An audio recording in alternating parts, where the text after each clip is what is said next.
Сәлем, қалдарыңыз қалай? Каналға тіркеліп, қоңырау белгісін басып, лайк басуды ұмытпаңыздар. Сәлем баршаңызға, қалдарыңыз қалай? Бүгінгі күндеріңіз сәтті өтсін достар. Бүгінгі тақырып Төреғали Төреәлі. Оны бастамас бұрын каналға тіркеліп, лайк басып, комментария жазуды ұмытпаңыздар достар. Ал кеттік. Көлсай көлі маңында соққыға жыққан белгілі әнші Төреғали Төреәлі таяқ жеген жігітпен кездесіп, мәмілеге келгенін айтты. Халықтың көз алдында өскен адам болғандықтан әр әрекетіміз көпшіліктің назарында болып тұр ғой. Әйтпесе қай ер азамат шекіспей жатыр, кімнің аузына эмоция берілген артық сөз шықпай жатыр, қай қуыста кім төбелеспей жатыр, деді Төреғали Төреәлі. Ол осы ретте ер шекіспей бекіспейді деп бекарыс бауырыммен мәмілеге келген едік.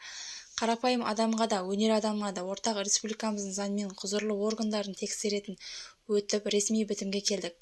Сүрінгенде сүйеу болған, түңілгенде тіреу болған алаш жұртына көп рахмет, дейді әнші. Еске салсақ, оқиға 28 қыркүйекте Алматы облысы Кеген ауданында ұлттық парк аумағында болды. Әлеуметтік желіде белгісіз жігіт Төреғали Төреәлі оның қабағын жарып, жұдырықтағанын жеткізген еді.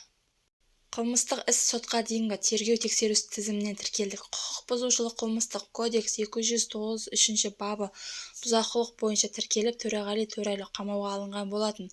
Оған дейін әнші кепілдік 10 миллион теңге төлеп бостандыққа шыққан.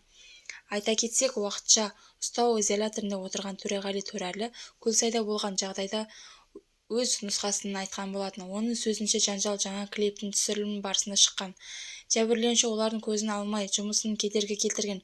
Өзара ерегіс соңында әншінің жұдырық жұмсауымен аяқталған болатын. Соңына дейін тыңдағандарыңызға көп рахмет достар. Лайк басып, комментария жазып, каналға тіркелуді ұмытпаңыздар.